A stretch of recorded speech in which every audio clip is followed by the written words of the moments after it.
lebih baik dijawab. Allahumma sholli ala Muhammad. Alhamdulillah, setelah dikasih tahu tidak usah dikasih tahu 2 kali 3 kali, tapi sekali saja sudah alhamdulillah lumayan ramai.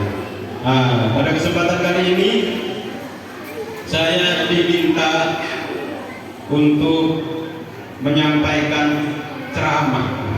Ceramah ini sebenarnya bukan bahasa yang bagus, karena sekelas saya ini bukan sekelas-kelasnya Ustadz yang ceramah. Kalau sekelas-kelasnya Ustadz yang ceramah ini banyak yang lebih layak di sini. Kayak beliau-beliau ini, Ustadz Sohaibul Anam, Ustadz Hari Mansur, Ustadz Kohar, atau mungkin Ustadz yang nyamar dari TNI ini juga bisa juga dibikin besok-besok di prank supaya disuruh ceramah di depan saja. Banyak sebenarnya lebih layak. Ini sebenarnya saya di sini kan di prank saja, karena saya tugas itu tidak boleh melawan orang yang menugaskan. Dan kemarin pas rapat itu sampai milih ceramah atau milih doa. Kalau milih doa kan ada seseorang yang doanya itu lebih didengar, ada seseorang yang dikatakan doanya lebih didengar, yaitu orang-orang yang sudah berkeluarga, yang sudah mempunyai anak, yang kehidupannya itu berjihad untuk mencari nafkah. Jadi kalau saya disuruh berdoa ya kurang layak, tapi kalau disuruh ceramah mau nolak juga tidak bisa. Kapan lagi sampai ceramah? Kan besok sudah tidak di sini lagi. Saya Ustadz kan cuma Ustadz tugas. Ustadz tugas di sini sudah 6 bulan, 7 bulan, 5 bulan lagi juga status Ustadznya sudah turun, jadi rakyat jelata lagi sama kayak yang lain. Jadi ya Ustadz tugas ya cukup menjalankan tugas saja. Ntar setelah ini ya pensiun jadi Ustadz, bisa menikmati ngopi dengan santuy, rokok dengan santuy, minum tanpa panik mikir tema apa yang mau sampaikan untuk ceramah ini. Saya tadi merokok, ngopi kok rasanya kurang enak. Rokok sudah saya sedot, habis saya sedot lagi, kok rasanya kayak kurang nendang. Karena mikir mau menyampaikan apa ini ntar, ya Allah ya Allah. Karena apa Bapak Ibu saya mikir seperti itu? Karena dulu pas saya mondok itu, ketika ada acara seperti ini, saya ini bagian di depan situ, bagian bagi-bagi minuman kah, bagi-bagi kue kah, bagi-bagi yang lain, mau Pak masuk seperti itu. Jadi Ustaznya ceramah saya di depan, mau masuk seperti itu. Saya tidak dapat apa-apa, ini mau menyampaikan apa. Sedangkan penceramah itu kan isi dari ceramahnya itu sesuai dengan kapasitas otaknya, sesuai dengan dia kepintarannya sampai mana, sesuai dengan dia pemahamannya sampai mana. Kalau saya tidak paham apa-apa, terus apa yang saya sampaikan? Seperti itu. Jadi di sini kita memperingati acara Isra Mi'raj. Acara Isra Mi'raj ini dengan tujuan menjadikan sholat sebagai kebutuhan dunia akhirat. Jamaah sekalian, ibu-ibu, coba dicek masih semangat tidak, Bu? Ibunya ini kok loyo-loyo ini? Apa sudah habis minumnya di depannya kan? Atau sudah habis jajannya? Bu? Wah, tidak ada suaranya, Bu. Alhamdulillah ada satu. Adik-adik masih semangat? Kalau adik-adik ini emang tenaganya itu tidak ada habisnya. Ini kita sedang memperingati Isra Mi'raj. Tadi Kepala DKM sudah mempersilahkan bahwasanya Isra Mi'raj nanti akan dijelaskan oleh Pak Ustadz. Itu sebenarnya kalau dijelaskan tadi saya enak, tidak usah ceramah, sudah dijelaskan. Itu kalau seperti itu kan saya harus menjelaskan apa itu Isra Mi'raj. Isra Mi'raj itu kan sebuah kejadian. Sebuah kejadian pasti ada sesuatu yang menyebabkan kejadian itu ada, menyebabkan Isra Mi'raj ini ada, itu ada kejadian-kejadiannya. Atau kalau kita mengistilahkan itu latar belakang. Dalam sebuah penelitian biasanya kan kalau ibu-ibu sekolah sampai S1 itu biasanya ada sebuah penelitian. Dalam penelitian itu ada namanya latar belakang. Nah, latar belakang itu sebenarnya simpel sekali itu bahasanya, dibuat ribet latar belakang yang sebenarnya itu sebab. Orang-orang yang ketika makan pasti kan ada penyebabnya. Orang makan pasti ada penyebabnya. Kenapa seseorang makan? itu karena dia lapar, untuk mengisi tenaganya. Seseorang minum karena dia haus. Sama dengan kejadian Isra Mi'raj ini. Kejadian Isra Mi'raj ini pasti ada penyebabnya. Ada penyebabnya, yaitu penyebabnya diantaranya itu pada tahun tersebut Nabi itu sedang dilanda banyak cobaan, banyak kejadian-kejadian yang menyedihkan bagi Nabi, yang menyesakkan bagi Nabi, yang membuat Nabi itu galau, kehilangan orang-orang yang mendukungnya, kehilangan orang-orang yang menjadi kekasihnya, seperti itu. Di antara kejadian-kejadian yang belakangi Isra Mi'raj ini, saudara-saudaraku sekalian, yaitu yang pertama, pada masa itu sekitar tahun ke-10 setelah masa kenabian. Ini tahun ke-10 setelah masa kenabian, bukan setelah hijrah ya. Ini bukan hitungan tahun hijrah, tapi setelah masa kenabian. Yaitu ada kejadian bahwasanya pada waktu itu Nabi sudah mentok dakwah di Makkah. Artinya mentok dakwah di Makkah itu, saya dakwah di Makkah kok umatnya gini-gini saja, tidak ada pertambahan, tidak ada perkembangan. Maka Nabi ini merasa mentok dakwah di Makkah. Kenapa mentok? Karena masyarakatnya sudah kurang menerima dakwah Nabi, dianggap kurang prospek cerah lah. Ya, sama ketika kita mungkin di tempat lain selain di Papua itu kan biasanya sudah banyak ustaz-ustaz, sudah banyak orang-orang pintar, itu kan peluang dakwahnya itu kecil. Kalau peluangnya dakwah itu kecil, kita biasa pergi ke suatu tempat yang mungkin saja di tempat tersebut itu peluang dakwahnya lebih terbuka, ustaz-ustaznya kurang, jadi bisa menyebarkan agama Islam, dengan damai, dengan enak.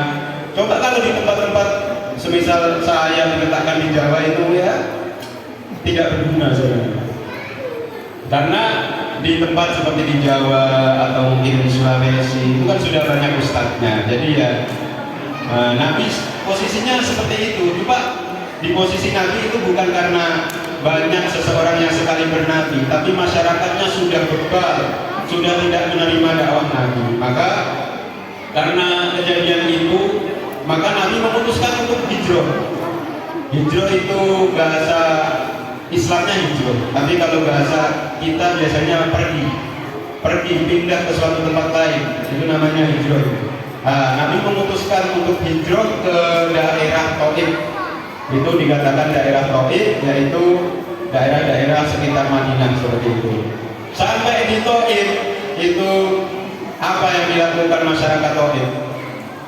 Apa coba yang dilakukan masyarakat? Tidak seperti kalau ustaz-ustaz datang ke tempat lain itu terus kayak kemarin Pak siapa itu yang misi HKMU, Pak Hasim As'ari itu kan ketika datang itu murid-murid sudah berdiri di sebelahnya sambil baca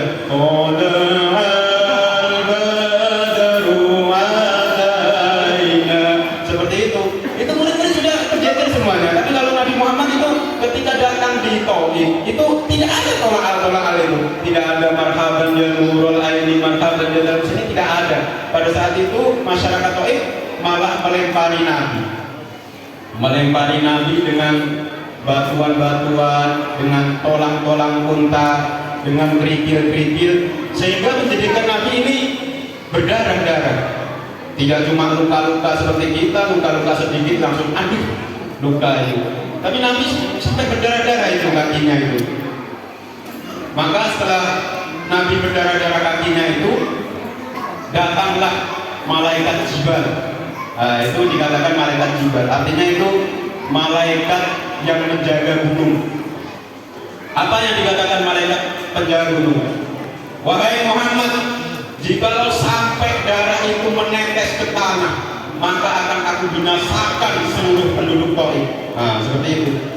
Coba kalau kita di posisi Nabi itu, ada orang yang menzalimi kita, ada orang yang melempari kita, memukuli kita, turun malaikat seperti itu kepada kita, monggo silahkan, monggo hancurkan saja masyarakat yang seperti itu. Pasti kita tidak sabar, pasti kita lebih baik gunung itu ditimpakan sekalian ke masyarakat itu supaya masyarakatnya itu tidak membuat kerusakan-kerusakan yang lain.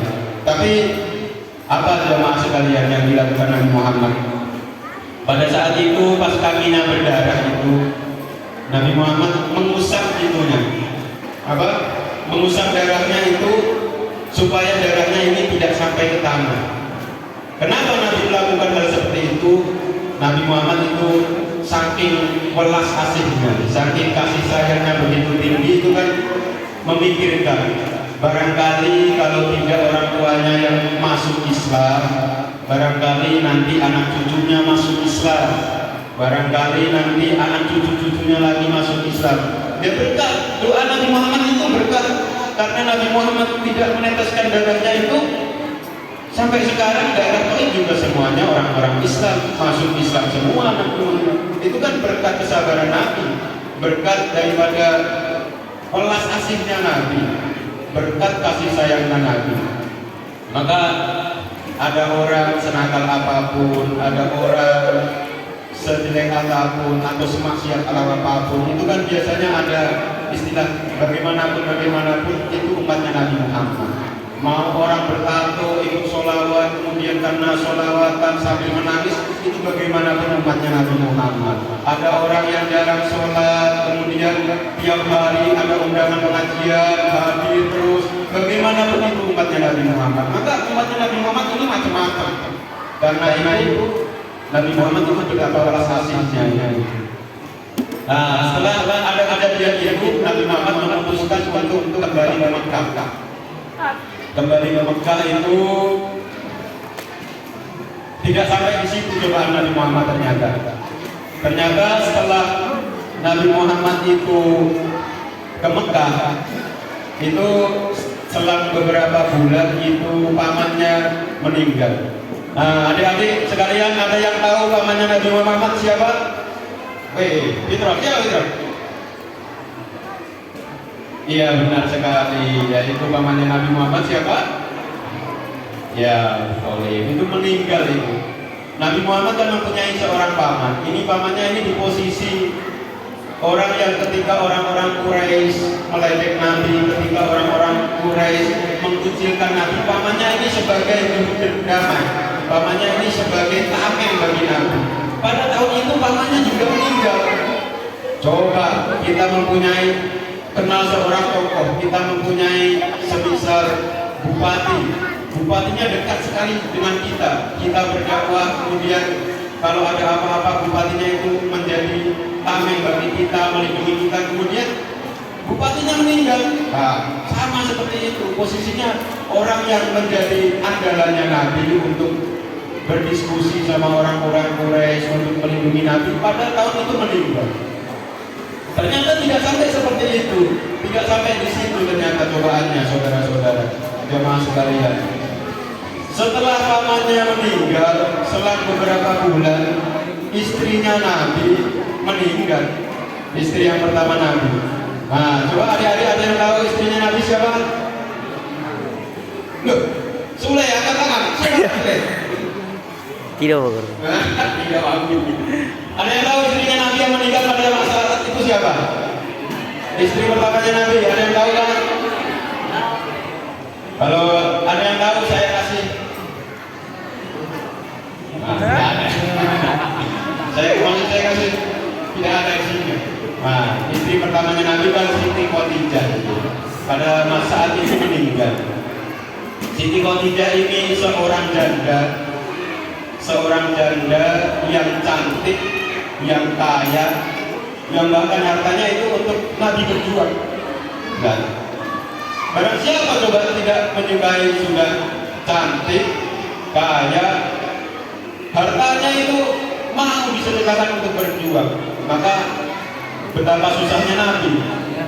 Karena Nabi setelah hari-hari biasanya capek berdakwah di luar sana, capek berdakwah, kemudian mendapati penolakan seperti itu, pulang ke rumah mendapati istrinya tersenyum, mendapati istrinya merangkulnya, mendapati istrinya mendengarkan ceritanya, mendengarkan keluh kesahnya, itu pasti kan senang. Coba bapak-bapak semisal selesai bekerja pulang ke rumah kan capek, pulang ke rumah capek, mendapati istrinya cantik di depan pintu tersenyum manis, mestinya gimana? Kalau saya tersenyum bukan manis, lain. Seperti itu. Mendapati istrinya tersenyum manis di depan pintu sambil membawakan kopi. Monggo mas, kopinya dulu. Wis, itu kan, lega sekali. Serasa kerja seharian itu terbayarkan. Artinya istrinya Nabi itu saat itu juga baiknya seperti itu. Maka ibu-ibu sekalian, kalau mau suaminya tambah sayang, suaminya tambah cinta, uang bulanannya bertambah banyak, ya perlakukan suaminya dengan baik. Insya Allah ketika suaminya diperlakukan dengan baik, insya Allah balasannya juga baik. Coba suaminya datang selesai pulang bekerja, istrinya malah pulang-pulang ngomel-ngomel, aduh, itu bahasa Jawa. Yang dari mana kok lama, mau kemana? Oh itu kan yang suaminya pulang-pulang capek malah diomel-omel, itu kan kurang baik. Maka kalau ibu-ibu mencontoh istri Nabi seperti itu perlakuannya, maka istri-istri Nabi mendapatkan Nabi itu kan sesuai. Namanya juga itu kan sesuai. Orang yang baik mendapatkan orang yang baik, orang yang kurang baik mendapatkan orang yang kurang baik. Itu biasanya dinamakan sepupu gitu. Nabi Muhammad pada saat itu istrinya meninggal, oh tambah susah, Nabi patah hati, susah, galau. Oh, yang biasanya orang dia pulang, Nabi pulang dari berdakwah, pulang dari bekerja, ada istrinya di rumah, ini sudah tidak ada. Maka tahun tersebut itu dinamakan Amul Husni. Itu bahasa Arab. Amul Husni itu bahasa Arab. Kalau bahasa Indonesia itu tahun kesusahan. Tahun kesusahannya Nabi. Bapak Ibu sekalian, namanya roda kehidupan kan berputar. Roda kehidupan itu berputar pasti mempunyai tahun-tahun susah. Tahun-tahun susah, rezeki rasanya seret, ekonomi rasanya susah, anak kok rasanya bandel-bandel semua, kebutuhan kok banyak, itu namanya tahun susah. Loh, sampai punya tahun susah, Nabi itu juga pernah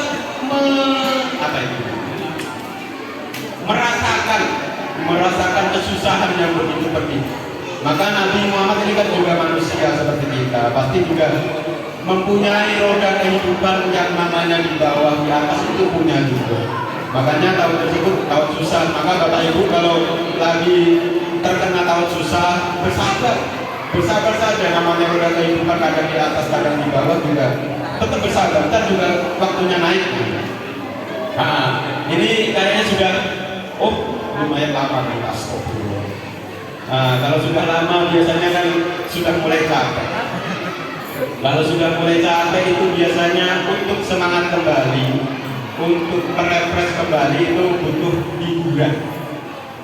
Kemarin karena NU di mana itu di Sidoarjo itu ada lagu yang bagus, sampai ada yang mohon maaf catat matanya juga itu menyanyikan. Namanya kalau tidak salah sholawat asbi. Maka pada siang kali ini, meskipun temanya Isra Mi'raj, bukan apa itu peringatan hari lahir Nabi, tapi tidak ada salahnya. Namanya orang kan capek, butuh hiburan, itu ya salah satunya dengan sholawat. Nah, saya contohkan sholawatnya. Ntar habis ini kita bareng-bareng supaya semoga saja dengan lantaran sholawat itu bisa menggetarkan pintu langit. Bisa menggetarkan, bukan membuka. Kalau membuka ya sholawatnya diperbanyak, kan juga dibuka. Nah, sholawatnya coba. Allahumma sholli ala sayyidina Muhammad wa aslibil ma'inin wa Wa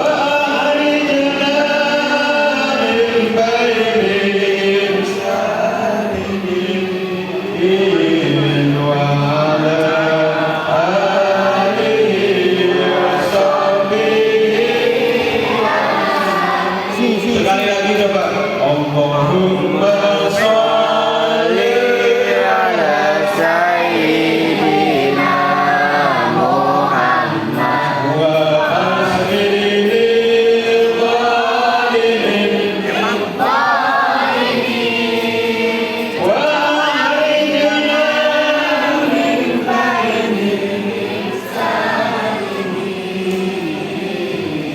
wa ala alihi wa sahbihi wasallim. Alhamdulillah, itu tadi sebagai tempat. Ini kayaknya saya harus mempercepat penyampaian bahwa karena waktu sudah sedemikian mepet waktu asar, harus dipercepat penyampaiannya. Padahal kita baru sampai latar belakang tadi. Nah, langsung pada kejadian Isra Mi'raj. Setelah tahu-tahu kesusahan itu, setelah melewati beberapa kesusahan itu, maka datanglah panggilan Isra Mi'raj oleh Allah Subhanahu wa taala. Datang panggilan Isra Mi'raj, malaikat Jibril turun membawa buruk pada malam hari. Kemudian pada lafaz asro itu kan artinya diperjalankan. Artinya diperjalankan, Nabi itu bukan jalan sendiri. Kalau kita diperjalankan seperti kita mempunyai orang tua yang sudah sepuh, itu kan kita tuntun perjalankan orang tua. Jadi pada malam itu Nabi diperjalankan oleh Allah Subhanahu wa taala dari Masjidil Haram yang berada di Mekah menuju Masjidil Aqsa yang ada di Palestina. Memakai kendaraan yang namanya apa? Ada yang tahu? Oh, tidak ada yang tahu. Itu kendaraannya Terima Kasih Metro. Ini perhatian sekali, tahu kalau Ustaznya sudah mulai panik. Perhatian sekali. Coba ini sambil duduk, saya minum sebenarnya. Sambil berdiri ya tidak bisa minum. Seperti itu. Diperjalankan oleh Allah menaiki buruk menuju Masjidil Aqsa itu menggunakan buruk itu tadi. Setelah sampai di Masjidil Aqsa, Nabi Muhammad mencangcang. Mencangcang itu apa namanya? Mengencang. Apa sih? Oh ya, mengikat buruknya di sebelah Masjidil Aqsa. Nah, buruk ini kan makhluk, sama seperti makhluk-makhluk yang lain. Kalau dikatakan buruk ini kan hewan tunggangan, dikatakan makhluk yang ditunggangi Nabi. Artinya setelah sampai di Masjidil Aqsa, buruknya ini diikat di samping Masjidil Aqsa supaya tidak kabur. Setelah itu apa yang dilakukan Nabi? Nabi Muhammad melakukan sholat. Nabi Muhammad melakukan sholat di Masjidil Aqsa. Yang makmumnya itu bukan orang gebet-gebet. Dikatakan bukan makmum sekelas-kelas kita ini, bukan. Makmumnya itu nabi-nabi terdahulu. Ada Nabi Musa, ada Nabi Isa, ada Nabi Ibrahim, ada nabi-nabi yang lain. Itu semuanya ketika Nabi sholat itu pas assalamualaikum warahmatullahi wabarakatuh. Ternyata di belakangnya nabi-nabi terdahulu pada makmum semua. Itu kan saking luar biasanya, saking nabi-nabi terdahulu itu mengakui kenabian Nabi Muhammad. Karena ini menuntut waktu, jadinya dipercepat lagi. Setelah melakukan sholat, Nabi Muhammad diangkat ke langit ketujuh. Diangkat ke langit ketujuh. Di langit pertama bertemu dengan Nabi Adam. Di langit kedua bertemu dengan Nabi Isa dan Nabi Yahya. Di langit ketiga bertemu dengan si ganteng Nabi Yusuf. Di langit keempat bertemu dengan Nabi Idris. Di langit kelima bertemu dengan Nabi Harun. Di langit keenam bertemu dengan Nabi Musa. Dan di langit ketujuh bertemu dengan Nabi Ibrahim. Nah, setelah melewati langit ketujuh ini, sampailah ke Sidratul Muntaha. Sampailah di tempat Allah, bahwasanya pada saat itu Nabi Muhammad menerima suatu perintah syariat, perintah agama, suatu hadiah, suatu titipan kepada kita untuk melaksanakan sholat 5 waktu. Itu perintahnya di langit ketujuh itu, di Sidratul Muntaha itu. Di Sidratul Muntaha Nabi menerima perintah sholat. Yang pertama bukan 5 waktu, saudara-saudara. Yang pertama itu perintahnya 50 waktu. 50 waktu Nabi Muhammad terima itu, turun sampai langit ke-6 bertemu Nabi Musa. Nabi Musa kan orangnya kan nakal. Nakal itu tidak seperti kebanyakan nabi-nabi yang lain. Nabi yang lain, Nabi Muhammad lewat di bagian langitnya, monggo. Nabi Musa tidak. Nabi Muhammad lewat itu, sopui mau lewat, gak amit, gak apa, gak permisi, gak apa, kok lewat menolong. Oh, sama malaikat Jibril, ini Nabi Muhammad. Yo, amit, yo, monggo gitu. ya permisi atau gimana. Itu saking lenyitnya Nabi Musa itu tidak terima kalau ada orang yang tahu-tahu lewat tidak permisi. Jadi ada orang tua kalau lewat tidak permisi, kemudian ada anak kecil tidak lewat tidak permisi, marah-marah. Itu mungkin sifat-sifatnya Nabi Musa turun kepada bapak ibu. Ya artinya Nabi itu ada yang dari golongan orang-orang yang memang agak-agak gimana gitu, ada orang yang memang dari golongan alim. Nabi Musa ini kebagian dari golongan orang-orang nakal. Nabi Musa itu ceritanya pas muda itu pernah nonjok orang itu langsung meninggal, orang yang ditonjok itu tidak main-main, tidak seperti kita nonjok itu tidak ada rasanya. Nabi Musa sekali tonjok langsung meninggal. Itu kan saking luar biasa Nabi Musa, preman itu Nabi Musa. Nah, tapi kita harus berterima kasih kepada Nabi Musa karena berkat beliau kita ini sekarang bisa sholatnya hanya 5 waktu, tidak 50 waktu.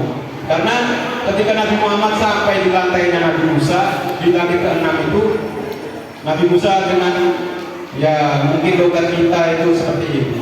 Mat, disuruh apa sama Tuhan? Disuruh itu Nabi Musa, disuruh sholat 50 waktu. Apa 50 waktu? Umatmu gak kuat. Umat saya saja yang besar-besar, yang tinggi-tinggi itu disuruh segitu tidak kuat. Sudah, balik lagi ke Tuhan, nego. Wah, Nabi Muhammad begitu kan, balik lagi ke Allah itu, nego. Gusti, gak kuat kalau 50 waktu, gak kuat. Oh gak kuat. Kalau gitu 45. Turun lagi sampai ke langit ke-6 itu, ketemu lagi Nabi Musa. 45. Gak bakal kuat, nego lagi. Itu mondar-mandir itu, setiap mondar-mandir dikurangi 5 sampai tersisa 5 waktu.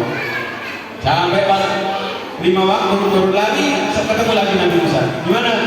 5 waktu. 5. Gak kuat. Oh, tapi Nabi Muhammad ini malu. Sudah beberapa kali mondar-mandir itu malu. Mau minta diskon lagi malu. Masa sudah diskon 95% masih minta diskon lagi? Mau gratis? Kan tidak. Artinya karena berkah Nabi Musa ini, berkah ada Nabi yang seperti Nabi Musa ini, kita sekarang bisa menjalankan sholat 5 waktu. Coba kalau sholatnya itu 50 waktu, kapan kita bekerja, kapan kita hidup, kapan kita nyantui, tidak ada waktu. Artinya sholat ini kan sesuatu yang ringan sebenarnya. Menjadikan sholat sebagai kebutuhan dunia akhirat, sholat kan ringan. Sesuatu yang ringan ini alangkah baiknya Bapak Ibu, adik-adik sekalian, Bapak Ibu yang punya anak, ketika masuk waktu sholat, diingatkan anaknya, ayo sholat. Syukur-syukur bapaknya tidak hanya menyuruh, tapi mengajak sekaligus mencontohkan. Ada istrinya, waktunya sholat, diajak berjamaah. Kalau kita bisa ke masjid, diajak berjamaah di rumah. Seperti itu, karena namanya rumah ketika diseringkan sholat itu pasti akan adem, pasti akan tenang. Seperti itu, karena bagaimanapun ketenangan itu pasti dengan cara berzikir, ketenangan pasti dengan cara berzikir mengingat Allah Subhanahu wa Ta'ala. Ini karena waktu yang sudah mulai menjauh, mungkin terlalu lama juga saya sampai tidak bisa menerangkan keistimewaan sholat supaya lebih sergap sholatnya di lain waktu. Setidaknya kan ada cerita bahwasanya Isra Mi'raj ini seperti ini. Ulang-ulang syukur-syukur ada adik-adik yang ingat bilangin pertama siapa, seperti itu siapa. Nah seperti itu. Kurang lebihnya mohon dimaafkan. Semoga apa yang kita jalani pada siang hari ini, apa yang saya sampaikan sedikit banyaknya dapat memberikan manfaat. Kurang lebihnya mohon maaf. Wabillahi taufiq wal hidayah. Wassalamualaikum warahmatullahi wabarakatuh.